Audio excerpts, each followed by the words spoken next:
Welcome back to TCG Inform. So within the last video, I showed off a Mannadium deck profile, pure Mannadium, for May of 2026. And now we'll be doing the guide to that video. This guide will show 3 advantages, 3 disadvantages, a sample combo, and some finishing notes at the end. So, without further ado, let's get right in.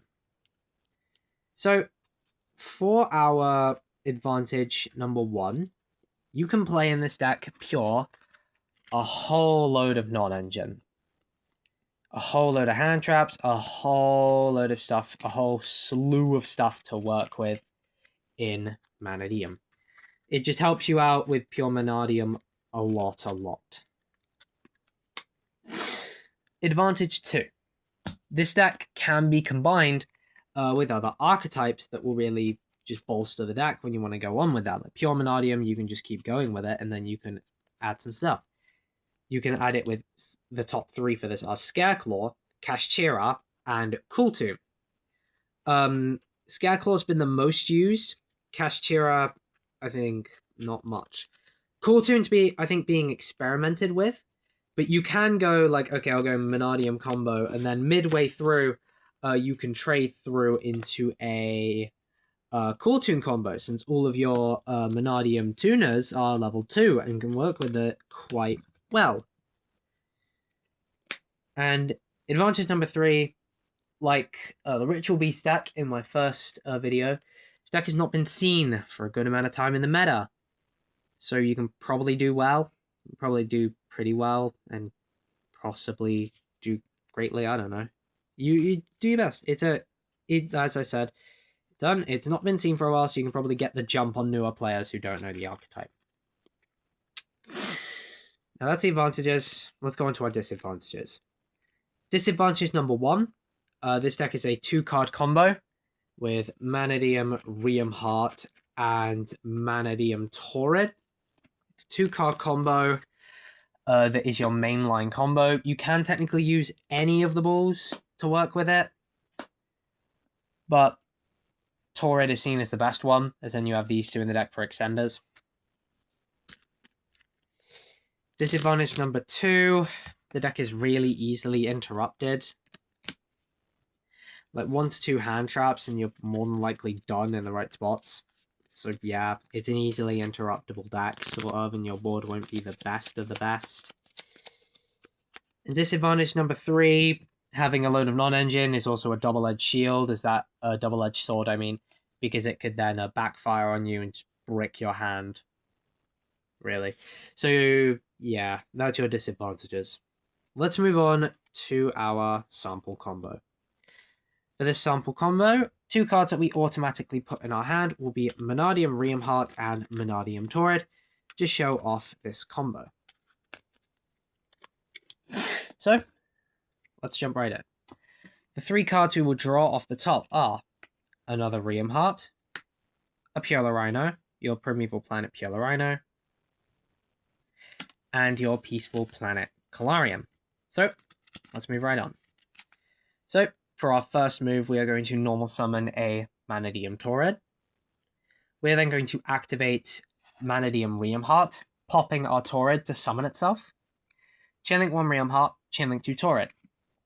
Torrid will summon a Mannadium monster, I think a Mannadium tuner from my deck, and that will be Mannadium Meek. And Riem Heart will add a Mannadium card in Abscission. Now, before we activate Abscission, since we already have a Peaceful Planet Calarium in our hand, we can activate this Calarium to then search a Mannadium monster or a Visa Starfrost. We will search a Visa Starfrost directly from our deck to our hand. Sorry, you might not be able to see that. Yeah, Visa Starfrost was added. And now we activate our Abscission, popping our Meek. Now, since we control a Peaceful Planet Calarium, instead of adding a Calarium, we can add a Mannadium spell or trap instead. We will be grabbing Mannadium Reframing, the counter trap. Meek will then activate. You do not activate Calarium here. You activate Meek, though, to special summon a Meek from the deck.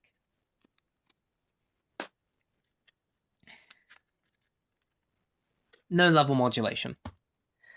You'll then banish your Obsidian in order to special summon a Visa Starfrost.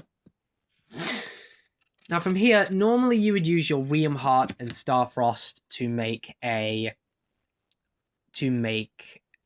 level 10 or Baron in Master Duel. But from here, we're going to Synchro 6 to make a Tristukia. And then we're going to use it on Synchro to reborn Meek. And then we're going to Synchro 8 to make Amritara. And then Amritara's effect will activate on Synchro to add a spell or trap that mentions Visa's Starfrost directly from our deck to our hand. Spell or trap that mentions Visa's Starfrost that we will be grabbing is a small card called Realm Resonance.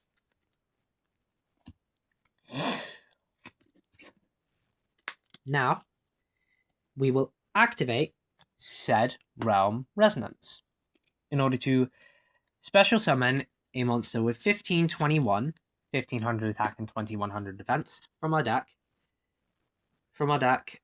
right onto the field, being our Realm Heart. Realm Heart will not have its effect on summon effect activate, as has already been activated. But now, we will synchro away Realm Heart and Starfrost to make the level. There are 3 level 10s you can make in this deck. Either Prime Heart, Cheng Ying, or Rudy Rose. From here, I would recommend going for Cheng Ying if you're going first, but if you're going second and want to go for game, Prime Heart's your way to go. But we will summon Prime Heart here just for the funds, because Prime Heart is cool looking. But if you're going first, I would recommend summoning Cheng Ying, unless you think Rudy Rose is the better way to go. If it's a game 2 or a game, if it's game 2 and you know your opponent's using something that pops cards most of the time. Now, we will then get rid of our Calarium. If you're going first, so the rest of this combo will be specifically for if you're going first. If you're going second, then you can still follow along. It'll just be from a different point of view. So this is for only going first. You activate your Pure Rhino to then add a Visa Starfrost from your deck to your hand. Now, if you are going second, do not do this. Keep your Calarium on the board. But since we are going for a going first turnish, it'll be activate Peaceful Planet Pure Rhino. Then, from here, you will set your Mannadium Reframing. And you'll banish both your Mannadium Realm Heart and Visa Starfrost in your graveyard to make a Vicious Astrolaud, and you will not use its effect to pop. You will just then pass the turn from there. If you are going second, you keep the Pure Rhino in your hand. You put down Calarium, you keep Calarium on the board, you make a Vicious Astrolaud, and you go for game. Simples. But if you're going first, this is the board you want to have. Now, you do only have one real interruption in reframing. We normally get a better hand than 2 Realm Hearts. We'd at least get 1 hand trap. But yeah, that's the best we can make with this combo in time. So, on to some finishing notes. For the additions for the extra deck, I would recommend are Bestial Dispater. That way you can grab your Starfrost back from the graveyard and do some extenders. The Scareclaw engine, which is either the Scareclaw or the Cool Tune engine. The Scareclaw engine is cheaper and has been way more experimented with than the Cool Tune engine. So I would recommend that instead. If you want to do that, I would recommend that. But I would recommend the Scareclaw engine instead, as it is cheaper and will be easier to add into this deck, and you'll find more lists instead of a Cool Tune. But that's it for this video, and I'll see y'all in the war.